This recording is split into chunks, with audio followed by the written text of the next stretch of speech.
I want to welcome everybody. Thank you for joining.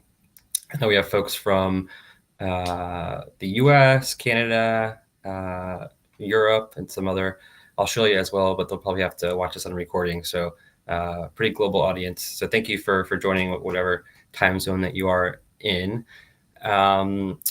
We are going to be doing this on a bi-monthly basis. So this is going to be the first one. And so we have a couple of special guests joining us. I will introduce them in a second. But today we'll be exploring how regions are helping universities, corporations, public sector around shared innovation goals. We'll talk a little bit about the impact of AI in the workforce, competitiveness, the role of placemaking in innovation hubs, and how that helps drive innovation within entrepreneurship. We'll also discuss some challenges like early stage capital funding, retaining talent, and other lessons that hopefully you can learn from the communities that we have represented today, and there can be some takeaways. We will leave about 5 minutes for questions at the end, but also by all means, feel free to chat some questions throughout, and we can also ask them when appropriate as well. So without further ado, I'm going to introduce our two guests. Our first is Nikki Baimker. She is the executive director for Cintrifuse. She is originally from the Cincinnati region. She spent several years as an executive with PwC before transitioning into the entrepreneurial ecosystem when she joined Cintrifuse in 2021. In 2024, she was promoted to the organization's executive director, overseeing their nonprofit operations, supporting startups, and helping them prepare for investments. She is focused on fueling the greater Cincinnati's innovation economy by aligning capital development with resources that strengthen the region's entrepreneurial pipeline. And then also Hunter Young, who's from the Raleigh-Durham, or what we like to call the Research Triangle in North Carolina. He is our head of capital for the Center for Entrepreneurial Development, otherwise known as CED. He leads their capital programs, connecting entrepreneurs with investors and driving their connect to capital strategy. His background spans from investment banking at Barclays in New York to portfolio leadership at Haggard Hunter Capital Partners in Raleigh. Today, he leverages experience to help early stage companies access capital growth and gain visibility in North Carolina's innovation ecosystem. How was that? Was that okay? That was an AI summary, so hopefully it did you guys well. From an great points. Couldn't have said it better myself. Cool. So I'm going to share a couple of slides, and then we can kind of jump right into the conversation. I am Darren. I'm with Dealroom. Hopefully, some of you are familiar with us, and if not, what we do is we help different organizations, including those joining us, map their startup ecosystems in order to showcase innovation and startups that are building things in their region. We do this now with about 120 different city, regions, countries around the globe, including with the Research Triangle and the Cincinnati region.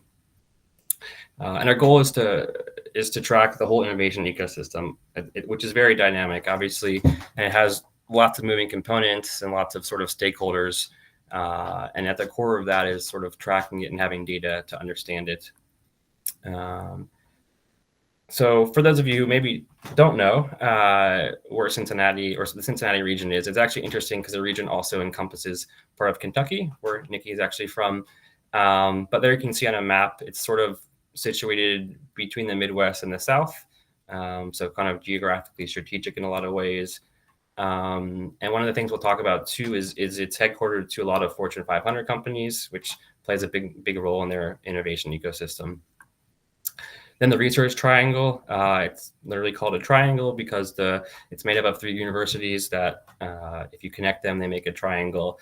It's one of the focal points for R&D in the United States, but actually also globally.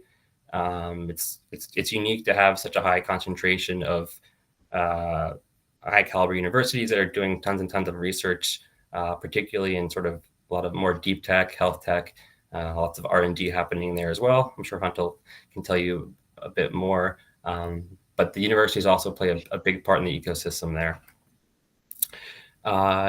And we do have platforms with each of these organizations for Cincinnati and for the Research Triangle. So if you're interested in exploring more about the data, funding, startups, investors in these regions, we'll share this after the after this webinar, and you can click on the links and be able to check out the startups and their communities. Kind of exciting. Not all communities or regions are able to sort of mint unicorns. Both the Research Triangle and Cincinnati had one this year so far. So, a lot of communities do look at unicorns as a metric of sort of measuring growth and job creation. It is a metric, and it's something to sort of note. Unfortunately, both of these, both Raleigh and Cincinnati, were able to have companies valued at over $1 billion.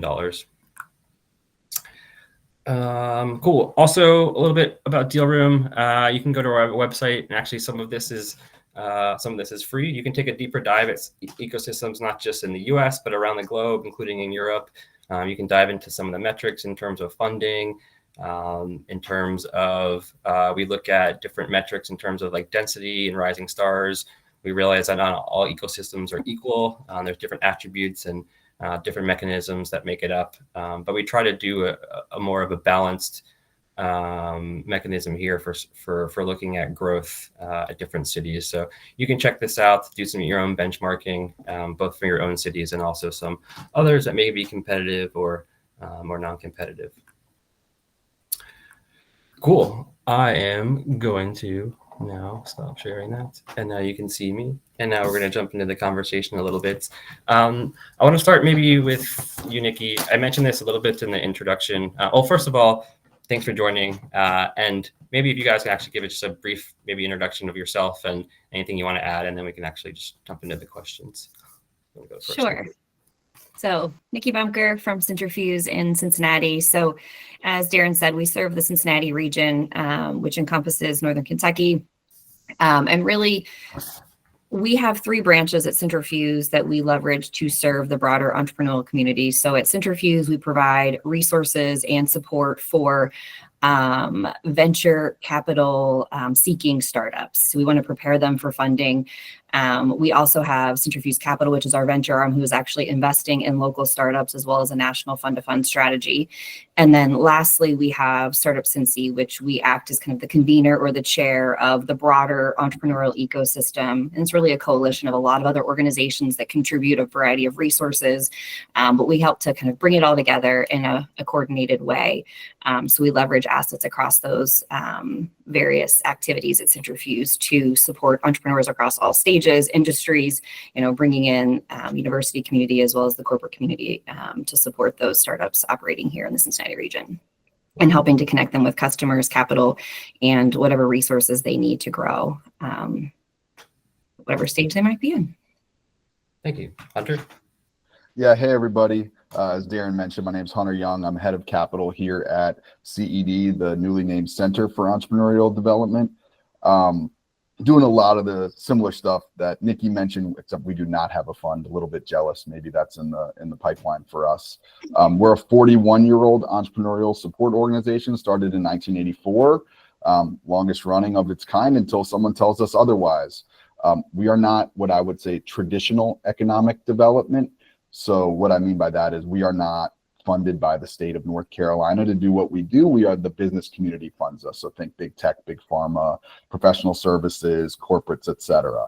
And what do? We have multiple programs. We have Venture Connect Conference, the largest venture capital conference in the state of North Carolina every spring and March. We have the program that I'm affiliated with called Connect to Capital, similarly to what Nikki mentioned, helping startups get ready to get funded and then making introductions to investors for them. We have an accelerator incubator type program. We have mentorship type programs. We have meetups. The list goes on and on and on for the types of programming that we do. One last thing I'll mention, again, we're not beholden to just work with the Triangle based on where our funding comes from. But if, this is sort of getting into the data and the tools that Darren's going to talk about. If you draw a line between DC and Atlanta and the Southeast, the density of innovation activity as it relates to venture capital funding really happens here in the Research Triangle. So that's where we focus, and that's why we focus here. And we are only focused on high growth, high impact companies, largely software, tech, and life sciences. Yeah. Cool, thanks. I mentioned this, and you also did, Nikki.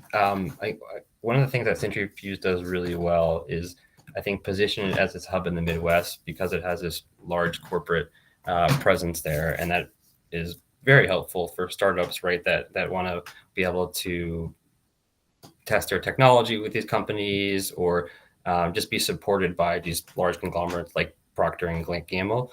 How do you facilitate not just the interaction, but actually bringing together those companies that may be very early stage with these giant conglomerates that have resources, sometimes have programs, sometimes actually have programs for startups to actually see if their technology can be adopted? Or how do you go about doing that, knowing that you have this sort of cluster of large corporate companies there? So it helps that, from our founding, Cintrifuse was created out of a study that our business community had conducted kind of after the economic downturn coming out of 2009, 2010. So we were created by our business community largely, and those are still our strongest partners today. They're who helps fund our nonprofit operations. So they are bought into this strategy, and that it's important for the economic growth of our region, both from a capital perspective. So those same corporates are a lot of the investors in our fund, as well as the supporters on the nonprofit side where we're delivering programming. So, those corporate individuals are serving as mentors. They're helping to plug our startups into their organizations. And actually, one of the things that Deal Room is helping us to do is to better tell the story to our corporates of who are the innovators here in Cincinnati that they can tap into locally. We're doing a lot of those one-on-one connections through our fund and the portfolio that we're working with, to help plug them into those corporate partners and identify opportunities, whether it's mentorship, testing, piloting, whatever the need might be, where there's a good fit. But that tends to be also where we invest, is where we have a strong corporate presence or corporate interest, so that we have resources at our disposal to actually help those companies grow.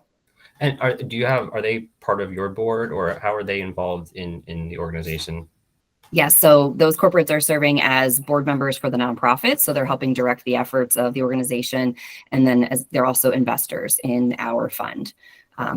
Several of our funds. I think that's probably very interesting for a lot of people, because a lot of times they can be more passive and not directly involved. And for you guys, they have skin in the game. They actually have an impact to see the table. So they're, I think it's probably something that people can sort of take away from that.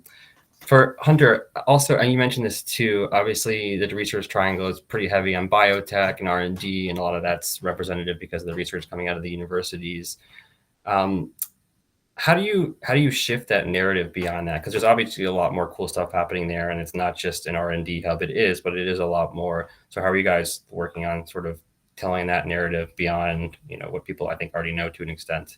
Yeah, it's interesting you bring that up, Darren, because I think that is a piece of information that people maybe don't get right when they think about the research triangle. They think that it is just a biotech hub, especially folks who've never been here, investors from California or wherever. Hey, why would I focus here? It's just biotech and R&D. I think if you look at the data, it would show otherwise, right? Tons and tons of software companies, tons and tons of deep tech and hard tech type companies here. And yes, biotech is a major factor here, but in a lot of ways, those other sectors have caught up, and we have a very broad ecosystem of sectors here. Some might say jack of all trades here. We've got a little bit of everything, which is great, right? Can be a good thing, can be a bad thing, but we've got a little bit of everything here, for better or worse. You brought up how are we using the data to tell a story. Last year, we came up with this large goal for us, right, of trying to catalyze $20 billion of cumulative area enterprise value growth over the next 10 years. We're calling it 2010, 20 billion of growth in the next 10 years.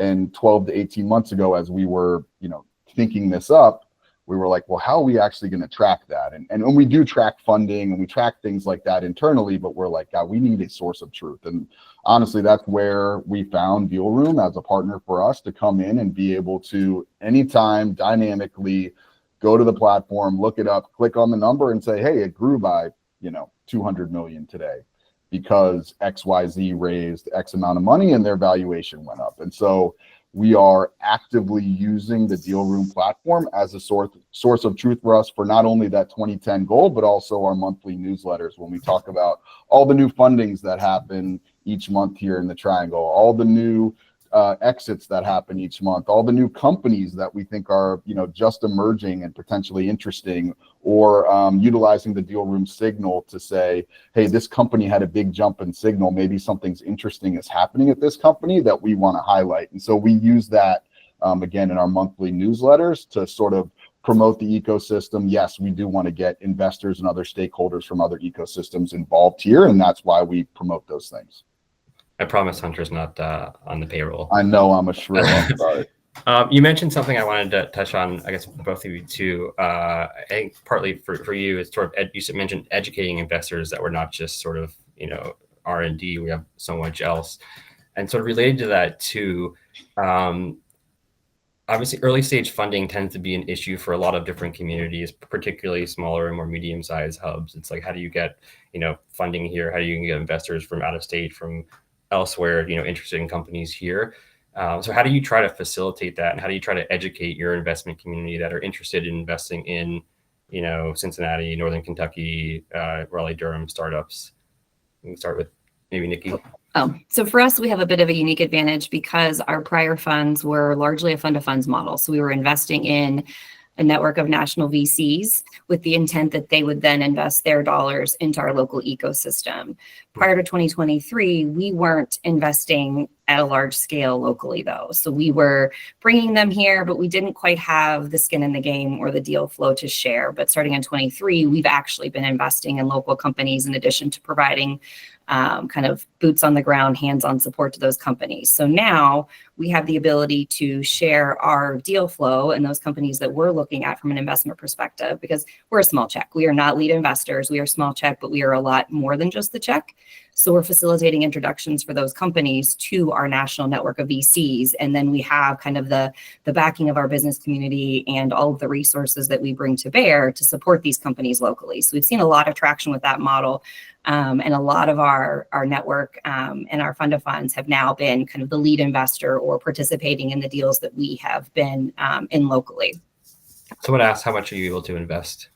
We're typically investing $250,000 to $500,000 in our kind of seed Series A, and then we have a pre-seed fund now as well, where we're investing up to $250,000 in those companies if they're able to secure some additional matching funds from early stage investors.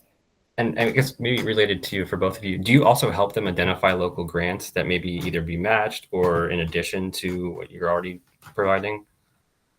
We are working to develop a more robust angel network locally. So we're tapping into potential donors and trying to educate them on the opportunities in Cincinnati for investment, and then facilitating those introductions, having angel pitch nights where we're bringing together a group of potential investors and then some of our recent companies that have completed one of our programs. So we have a new program, Venture Velocity, where we're taking very early stage companies who haven't yet raised institutional funding through an 8-week program and preparing them for venture capital fundraising. And we're also putting money into those companies from Cintrifuse Capital and then introducing them to a network of angel investors, as well as our corporate partners and some of our fund to fund investors to the extent that they're ready for that. Cool. Maybe after this, share those programs with us and we can follow up with the audience too and share what you guys are doing so they can read about Absolutely. it. It may also be a resource. And what about you, Hunter? Yeah, having money and putting it to work certainly helps. We are not in that position right now, but this will be a little plug for us. We run a program here, myself and my colleague Yash, called Connect to Capital. Simple as it sounds, we are helping startups get prepared to raise money, right? From things like pitch scrubs, going over their deck, figuring out target lists of investors, which, yes, we utilize the deal room platform to find investors that are out there who maybe have already invested in the Southeast or in North Carolina or in similar companies that might be interested in any particular company we're working with. And then we make double opt-in introductions between entrepreneurs and investors who both want to meet each other. And then we're out of the way. We're not a broker dealer. We're not trying to get a success fee. We're just trying to catalyze introductions between entrepreneurs and investors. And so that's something that myself and my colleague are focused on every single day here. As it relates to the early stage capital program, we also, again, I mentioned our conference. We bring in a couple hundred investors to that conference every year. Hopefully that helps make introductions between entrepreneurs and investors. Also, I would say, I don't want to say lucky, but this area is growing so much that there has been a lot of net new funds that have sort of either popped up here or maybe migrated here, or maybe a employee has moved here and put their boots ground either before or during COVID for obvious reasons. And so because of that, there's actually a lot more investor groups that are here in the Triangle, which is great. We do a lot of work with the local angel community to help with early stage funding as well. Cool. I want to talk a little bit about like role-based placemaking. So, and university is part of it, but I think separate from that, you both created sort of larger innovation districts, and there's multiple components to it, and there's different stakeholders in that. And I think what's actually very impressive to me is that like you guys have been around for 41 years, right, Hunter? Most of these organizations that from my experience, like they kind of come and go, right? Because they could be temporarily funded, they're not sustainable, and both of you guys have sort of been dedicated to this and made a lot of progress and sort of built just beyond, a facilitation to startups and the community, but actually like programs behind it. In your case, Nikki, you actually have an actual fund. Like, how do you look at actually creating a physical place also for corporates, the entrepreneurs, all these stakeholders, and like sort of how do you think about that? What have you done to date to sort of build that? So our building, which is our kind of startup hub for our ecosystem, was part of our kind of founding remit and part of one of the tenants when they created Cintrifuse. So within our space, it's an event space, it's a co-working space. We have dedicated desk rentals. We have private office rentals, very flexible arrangements to allow those startups we're working with to have their first office, knowing that they can't sign a 5 or 10 year lease. They can, it's probably 6 months, and then hopefully they grow out of us, which happens often, or they're downsizing. And so, we offer very flexible lease terms. But in addition to that, there is a lot of other activity in the building to allow those serendipitous connections and relationships to form, because we have corporates in the building, because we have other ecosystem support organizations present. There's a lot of collaboration and movement throughout our ecosystem. We have something called an ecosystem passport. So we've created a platform where you can identify what are all the entrepreneurial support spaces in the region, what do they offer uniquely, and you can try them all out and go see, where is the best fit for you, what resources are available to you.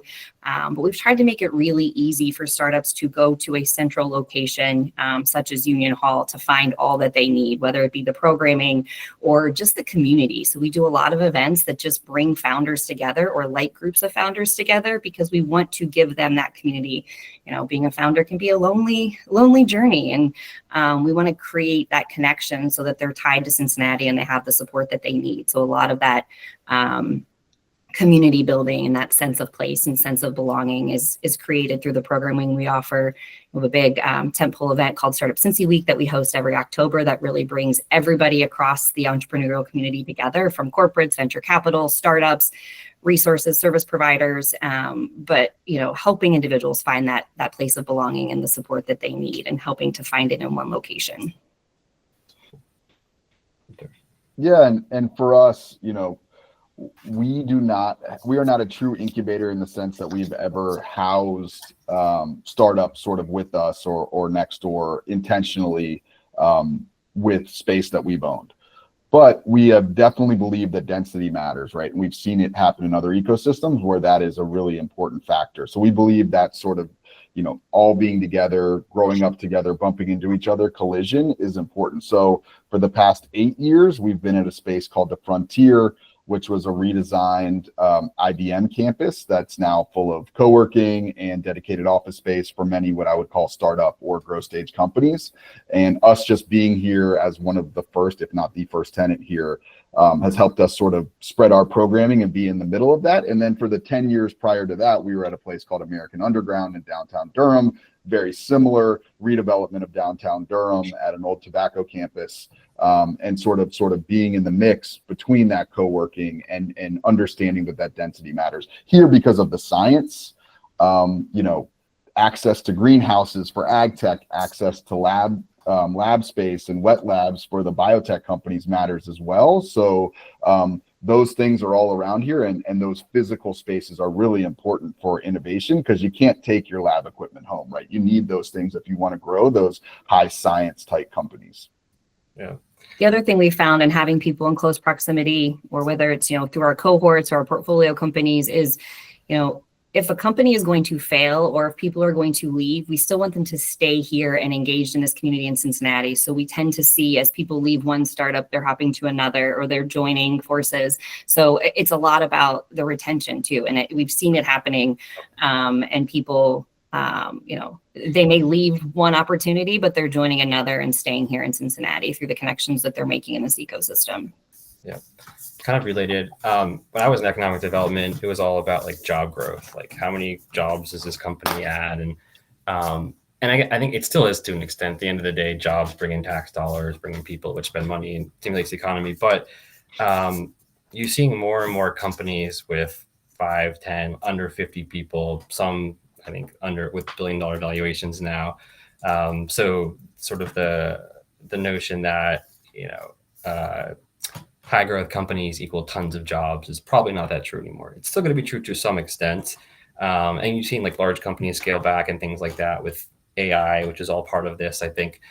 How are you thinking about that? Because at the end of the day, if you have a startup attraction, but they only need 15 people to produce 100 million in revenue, like, the impact locally is maybe less, but there's also a lot of sort of net positive to also come out of a company like that. So curious how each of you are sort of viewing that.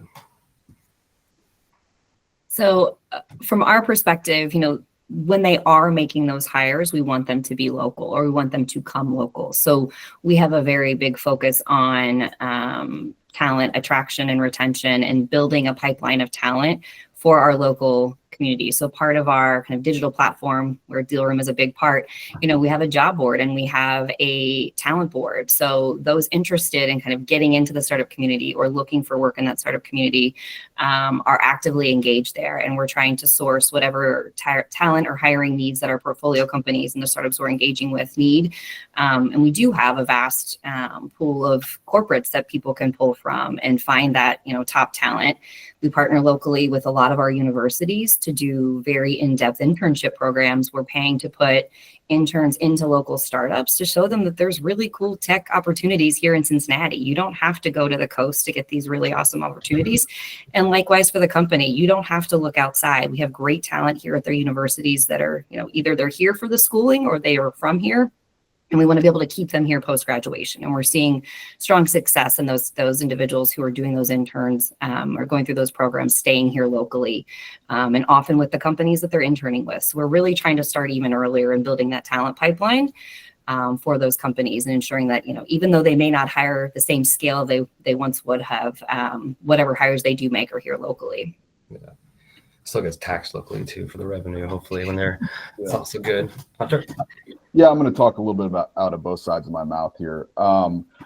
As a group who is not traditional economic development, and understanding the innovation economy, I think you hit it on the head. Like, we know that there are large, highly valued companies that can be created here with maybe not the same traditional workforce as manufacturing or some other things that maybe the traditional economic developers are recruiting and bringing here. And when you add in offshoring and things like that, you could have a company that doesn't have very many people here and lots of folks in Asia or somewhere else. That's a very successful company. As I think about the triangle broadly, we have a lot of people who it works both ways. We have a lot of people who live here because of quality of life, cost of living, who are remote workers for companies in California or something like that. So it kind of goes both ways. As it relates to talent broadly in the triangle, we have something similar to what Nikki was talking about. I think what we have here that's certainly a unique benefit for this area is we have 3 tier 1 universities, right? NC State, UNC, and Duke are top notch and matched by, especially with 3 of them together, very few other ecosystems. And really the very top ones are the ones that can compete with that. And so we have a lot of highly trained, highly skilled individuals that come out of those universities. A problem, if you want to call it that, I don't know if it's necessarily a problem, is a lot of them leave, right? They spent their 4 years here and they want to go to New York. They want to go to Hong Kong. They want to go to London. I think that's great to get those worldly experiences. What's been beneficial is a lot of them come back when they realize how expensive it is to live in some of those cities, and they've got a couple kids and they're in their mid 30s or 40s or whatever it is. And they're like, wow, going to Duke was great. Let's move back to Durham. And you saw a lot of that, even pre-COVID, but certainly during the COVID times, people migrating back to this area. So we have this base of talent. What CED is focusing on, and this is the part that's similar to Nikki, is we have a program called Startup TNT, where we're partnering with those universities and giving these students paid internships, we call them associates, while they are in school to come work here with us and work with startups.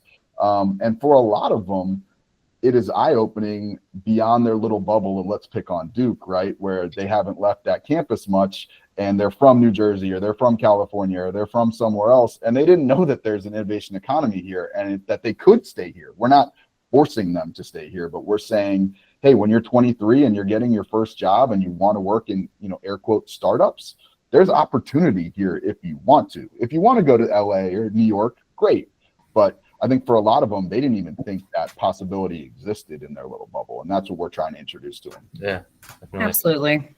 Maybe I stay on you for the next one. I'll read. Someone wrote a question. I don't know if you can see it, Hunter. It says, regarding a cluster of post-secondary institutions in a region, all competing for investors' funding to support student entrepreneurs, what advice do you have to help all institutions benefit, not just having one exhausting investor capital at the expense of others? Have you seen examples of how a number of educational institutions manage to succeed in raising local capital? It sounds like how do you collectively get multiple stakeholders, multiple universities together to sort of support together? Yeah, I think the universities, I'm trying to be careful here, right? They're all three very distinct things, at least those tier one universities are. And I think they play nice in the sandbox. I really think they do. There's no ugly anything going on, but if anyone's worked with a large institution of any sort, university, corporate, government, right, there is lots of different stakeholders, lots of different divisions. And I think that communication between the right stakeholders at the right times is just challenging, right? And I don't think it's anyone's fault necessarily. And I think that's what you see in terms of collaboration. Maybe on some things there's collaboration, on some other little things that you find the right stakeholders to collaborate. But overall, I think it's challenging to get three behemoths on the same page on, many things, if not all things. As it relates to funding, I mean, I don't know if I necessarily understand the question. Is it related to the companies spinning out of the university? Is it related to SBIR and federal grant funding? I think the one thing I'll say as it relates to company spin-outs and innovation coming out of the universities, I'll give one great example. They do come together at least one time, if not more times, for a demo day type thing where they'll partner with the biotech center here in North Carolina and some other folks and put on a demo day where they'll show off the early stage companies spinning out of those labs at those universities, mostly life science, some sort of deep science type technologies, and invite investors in and really have a traditional demo day where they know they can sort of partner together and sort of doing it in their own silos and just having Duke Day and just having UNC Day and just having NC State Day. Cool. Let's talk about KPIs. Last two questions related. So Nikki, what do you track? What's most important to you? What does the organization care about? And then the follow on to that is, do you track secondary order effects such as ex-employees exiting, founding new companies? Yeah. So what KPIs are most important to you? So I will say Deal Room has certainly changed how we think about KPIs and what data we have access to.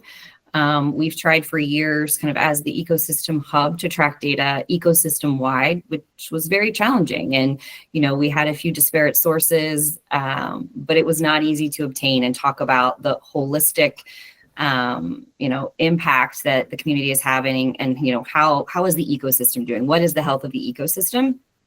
So that is one thing that Deal Room has really helped us to draw a line in the sand and say, where are we today and where would we like to get to as an ecosystem? And we're looking at things collectively like how many startups are operating here in Cincinnati? We've been tracking this since I think our platform launched officially March 31st of this year.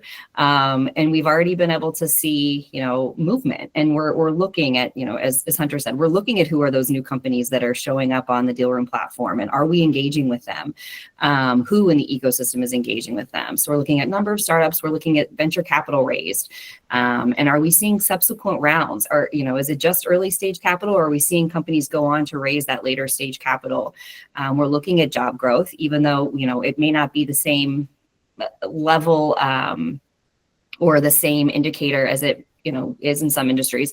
We are still looking at the impact that it has on our region and the number of jobs that are being generated by those startups operating here. We're looking at non-dilutive grant funding. Like, are these companies accessing the resources that are available here in Cincinnati? So those are some of the big ones that we look at as an ecosystem, and that we're talking about regularly with a lot of our other entrepreneur support organization partners to say, what are our collective efforts doing? Are they having an impact or not? And where do we need to step change how we're operating? And there's been a lot of those conversations. And I think it's helped us all to focus on who we serve and kind of knowing our lane and our role in the ecosystem, so that we're better moving companies to where they can get the right help that they need at the right time. Less of a competition and more of a collaboration. And this has helped kind of, having that data.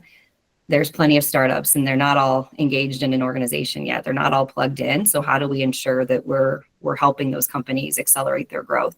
So that's from an ecosystem standpoint. From a Cintrifuse standpoint, we're also looking at, how are we facilitating connections and how effective are those? So how many connections to capital are we making? How many connections to talent, to customers? And then what are the outcomes of those connections?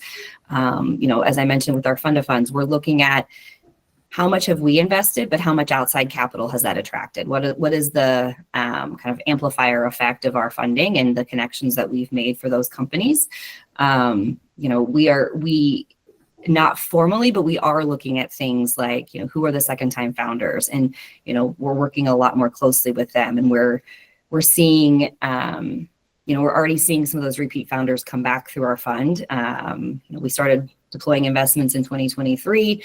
We've got another fund that launched earlier this year, and we're seeing people come back through, and we're seeing new talent that has been in the ecosystem in the past, but they're raising again. So that's not a formal metric that we track and report, but definitely something that we're looking at just to see kind of, are we keeping that talent here? Or are they leaving to pursue their next venture?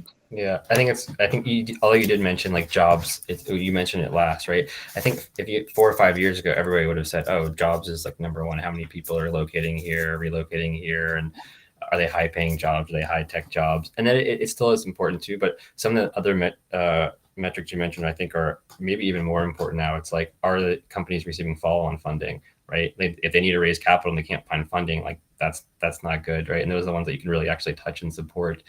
We also look at like enterprise value, like total capital raise, and because we find that, although yes, jobs are good to track, I think it's changing so rapidly. Mm-hmm. And if you look at, you'll have lots of outlier cities for growth, for funding, and the jobs won't like correlate with that. And it's just because, you don't have the 1,000, 2,000, hyper growth that you had back in like the earlier 2000s, and certainly not with AI now too. I think people can do a lot more with a lot less. It's really looking at the combination of all the measures. Like we could have one really large biotech raise in the region that kind of skews the perception of how we're doing as a region. But if we didn't have any other activity, or all of the other deals are very early stage, very small, that's not necessarily indicating health of the region as a whole. I think also people have, a lot of organizations have started to, the shift, the thinking was like, oh, how are we compared to Silicon Valley, New York? You pick these like large metric tech hubs, and that gives you false pretense of how you're actually doing, right? It's like, how do you compare you to you? And then you can look at some of your peers and who are they? And then you can look at what attributes do you want to grow, right? It's not all parts of the the tech economy you want to grow. There's probably certain sectors that you really want to put some fuel on and grow because you have concentration of CPG companies there and things like that. I think now people are trying to say like, how do I compare me to me? It starts with data, like what metrics do you want to look at? It's not always just how many startups, how many jobs. There's a lot more stuff going out there as well. But I think it's important for people to sort of have a baseline, which is not, comparing to something that's not who you are, or, And I don't think people used to be like, oh, we want to be like Silicon Valley. No one really wants to be like Silicon Valley. They want to be like what they want to be like, which is their own strengths and their own attributes, and play to that and have people come there for that. So what about you, Hunter? What kind of KPIs does CED look at? Yeah, Nikki set it up well there. I think we look at maybe two buckets of KPIs. One is what I would call sort of those internal facing ones. And that's in our impact report we release every year. That's stuff like introductions made, very important, similarly to Cintrifuse, right? It's introductions between investors and entrepreneurs, introductions between entrepreneurs, sort of that mentor type thing. Entrepreneurs and resource providers. You got to meet lawyers. You got to meet the accountants. You need those things to grow. Introductions between investors, right? Sort of that syndication type situation where folks can share deals. And those are really important to us. Number of companies that we're supporting in any given year through any of our programs, understanding that. Program hours, how much time are we spending as a team, things like that. Those are those internal factors that we care about. And then externally, again, I think I mentioned earlier, the 2010 big goal we have of 20 billion in valuation in 10 years. We certainly use Deal Room to track that. Obviously, one of the reasons why we joined the Deal Room platform.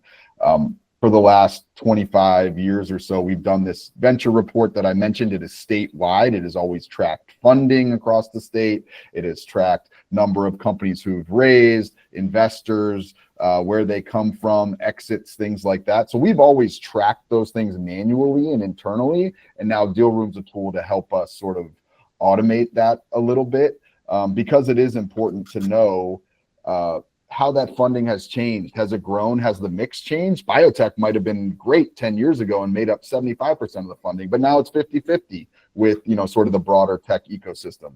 People complain, oh, California doesn't invest here. Well, our data shows that they do. 50 unique funds from California invested in North Carolina last year. That sort of information we'd like to have in our back pocket, because sometimes deals get announced and maybe it slips by people and some standard tropes stay the same about, what's happening in the triangle. And it's nice to have that real data to be able to show what's actually happening. You brought up outliers, Nikki. Epic Games is headquartered here, right? For those who don't know, that's, Fortnite and all that.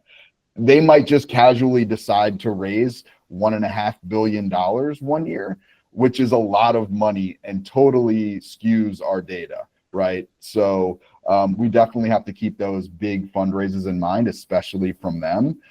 But, one last thing I'll say is there was a point in time where $1 billion in funding across our entire state in a year was a really big deal.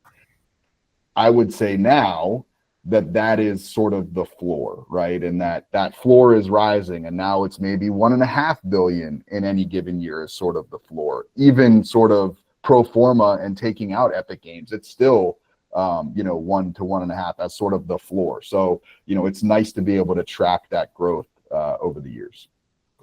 Another question, you mentioned, Nikki, it's important for you to make sure that, serial entrepreneurs stay there and, build their next company there and reinvest there. Sometimes they actually, become investors themselves. How do you make sure that happens and they don't go somewhere else? So we do a lot of things kind of informally to help create those connections, from curated dinners to connect founders. We had, a female founder supper club last year to bring groups of female founders together. We have roundtables and other opportunities to plug them into the community to help them find their community. We help facilitate a lot of introductions to mentors as well. And, even if the program ends, a lot of times those individuals go on to stay and have a meaningful mentor relationship with those individuals that they were matched with. And I think all of those things together, as well as kind of the sense of community and the sense of support that is around them, is what is helping to keep them here. That's not to say, we have founders that leave and they go elsewhere.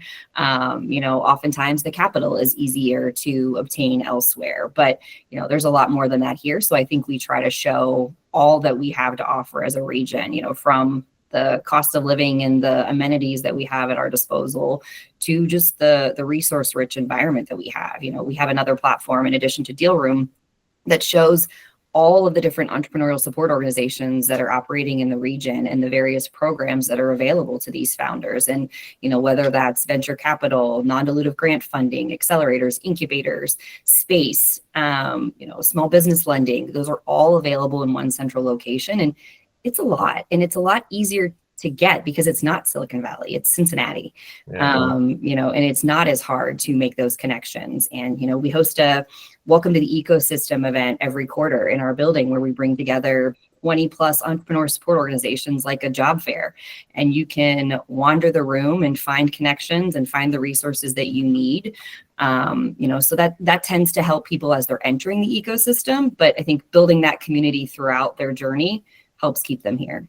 Yeah, and I think one of the things too, like especially for Cintrifuse, some companies that are doing really cool things that may have really good traction, like just knows about them because they haven't raised much. It's like they're local, and maybe local investors find them like super cool. And but it's like, how do you actually raise their profile too, right? And not all companies, need that or want that, but there's some companies in certain industries that like that's a big part of it too. And I think part of what you guys do is like help raise their profile, bring more visibility. And that's super important. And I think like a lot of companies, especially startups, like don't know what they don't know. They don't know what resources are actually out there. They don't know that there's more than likely free money sitting out there to, depending what sector you're in, but broadly there's money out there for startups. A lot of times they just don't know like what to do, how to do it, or they're so focused on just like building whatever they're doing that sort of like the local resources make it bypass. So I think it's good that they can know who you are, what you do, how you can support them, and it's not just through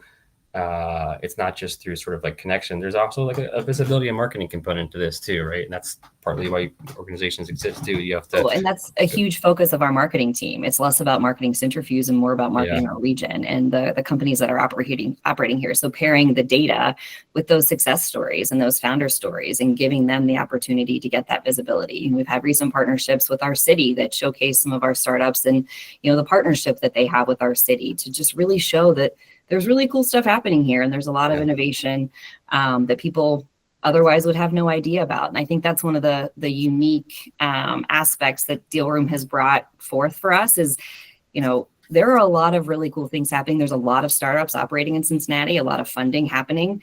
And without pulling that all together, it's really hard to see that, in the silos that we would typically operate in. So we're trying to do a lot more to talk about it, not just locally, but on a broader scale as well. For both of you, what's one thing that like you wish could be better, or wish you could fix, or wish that there was a solution for as it relates to helping startups or just building better community? Yeah, I can go there. I mean, you brought this up earlier, but the silver bullet would be some sort of connection and deep sort of engagement between the universities and the corporates, which, let me be clear here, we're not Cincinnati. We have corporates here, but that's one thing people talk about. We don't have the Fortune 500. We might have a couple, right? But we don't have a lot of headquarters here. We have a lot of corporate presence here, but lack of headquarters. So we could have some more headquarters, get them to collaborate seamlessly, communicate well with all the universities. Everyone's on the same page, get the local government and the support organizations involved. I think that would be awesome. Something like Engage in Atlanta, stuff like that would be incredible here. Easier said than done, as we know. More capital. I mean, we have a small fund. As I said, like we're writing small checks. There's several other regional funds as well. Not exclusively regionally focused, but I think that access to early stage capital is still a challenge. So we're trying to do what we can to help the money go farther, to provide more resources and connections and intros to other forms of capital. But it's just not enough. So that's something that, we're constantly trying to solve for. Is there can you each share like a success story, maybe about like a local startup that, was supported by you through one of the various programs, and then what they're doing now and how that helped them? Let's see, we have several that have gone through our venture velocity program and have now, now they're in their actual early stage fundraising. and raising outside capital beyond just us. We're in our third cohort for our venture velocity programs that just kicked off a couple weeks ago. So those companies are not yet in the fundraise process, or some are starting to, but some of our earlier cohorts that launched last fall, several of those companies have gone on to raise other rounds. And then we have several in our portfolio. One example is Soundtrace. So they were one of our first investments, and we helped facilitate an introduction to them with one of our fund investments, Gutter Capital. And Gutter was their lead investor and has continued to lead later stage rounds for this organization as well. And we've helped to facilitate introductions to other corporates and helped open doors to them from a customer standpoint as well. And they're continuing to I think it's also really good that if you can get an investment from someone who's willing to do a follow-on, right? Not all seed or really early stage are willing to. So I think if you can secure that early, it makes it also that much more helpful going to grow. Hunter. Yeah, CD's been around a while, so my head's turning. But I'll name a couple, all sort of a little bit different. Zaloni was a tech company who focused on data lakes. They were actually right upstairs from us here at this current location, and they got sold to Truist, exited to Truist Bank in the last couple years. We helped them with their series, I believe A or B funding, actually at our conference to Baird in Chicago. And so that was one success story that comes to mind of entrepreneur and investor meeting and helping them grow, and then ultimately getting to exit. Precision Biosciences comes to mind, publicly traded company that went through our what used to be called Fast Track program. It's now called Grow for us, but it's that really early stage incubator accelerator kind of hybrid program of just systematic 10 to 12 week programming for startups. They went through that and are now publicly traded. One I'll leave on is our former chairman, Bill Spruill, started a company called Global Data Consortium, sold it a couple years ago for 9 figures. He was a CED employee, I believe, in the 90s, right? So that's sort of a different way of going through the programming, right? But he was, and has been a supporter of our organization since. So that's sort of 3 different routes where we've maybe touched the lives of folks, and they've ultimately had success in the end. Super cool. Toby asked a question. Any thoughts on encouraging ED organizations to leave their silos to create a more high touch point for regional networks? Briefly, from my perspective, I think the reason that Cintrifuse and CED have been successful and they still exist and is because they can operate more privately, and although they are supported by the public sector, I think that it makes it a lot harder when you are a public organization versus a nonprofit or a public-private partnership to do more things. And I also think too sometimes that governments aren't designed necessarily to they're designed to help facilitate and but not actually sort of operate, if you will. And so that's just my opinion. I think that there's more and more private partnerships being created by economic development organizations. So they're actually funding them because they realize we kind of need to get out of the way. And we want these things to be sustainable. And there's private sector people that come from organizations like PwC, et cetera, that are really good at this stuff. And so I think that's partly, there is a shift in that. But I don't know, what do you guys think? Because there can be silos too. Sometimes people don't necessarily, I used to call it co-opetition. There's sort of the, you're competing, but you also you need to support as a region too. So how does that work? I mean, I think in Cincinnati, we have the benefit of a lot of deep-rooted Cincinnati pride and the desire to help our region win, whether that be our corporate partners or our other entrepreneur support organization partners. We all at the end of the day want to help the startup founders succeed and win in Cincinnati. And that is much more important than an individual success of Cintrifuse. So I think kind of level setting there, and we have the advantage of, our partners agree, and they, whether, if we host a program and we get a lot of applicants that aren't a good fit, I know plenty of other organizations where I can route them and send them that are a much better fit. So another piece of it is getting clear in kind of our lane and what we do well and what we don't do. And I think a lot of the other organizations do that really well in Cincinnati too. And so we know how best to serve organizations and that we can work well together. We've spent a lot of time kind of mapping the ecosystem and identifying gaps and shortcomings together, and identifying, where do we need to implement more programs? I don't need to duplicate what others are doing. So I think just kind of coming with that startup in mind and kind of having that founder focus, we've, maybe have a unique advantage or benefit. I've been a little spoiled in my time here because that's really the environment that I've been operating in, and it is a very collaborative ecosystem. Yeah. And one thing I think one more thing, but the last 2 minutes, maybe just give me 30 seconds of, if you're a startup, why would you want to come to the Research Triangle? Why would you want to come to the Cincinnati region? Yeah, quality of life, cost of living, capital efficiency, right? If you're a CEO, you're not going to pay the programmer here the same rates you're paying them in San Francisco, right? So if you're that's been helpful for investors investing here. You're getting equal or really, really close to the same talent as you would get in some of those bigger hubs, but not paying them as much. And this is the North Carolina thing. We're 2 hours to the beach. We're 2 hours to the mountains. Quality of life, cost of living, great education. You can probably read that on any billboard, but it's true. A lot of similar benefits. We have an amazing arts community, restaurant scene, a lot of other things that people don't know about Cincinnati. We kind of fly under the radar, as well as the cost of living. But from a startup hub perspective, we have on startupcincy.com, we have our resource compass, and there are hundreds of resources available and a community that is eager to serve and support, and it's easy to plug into.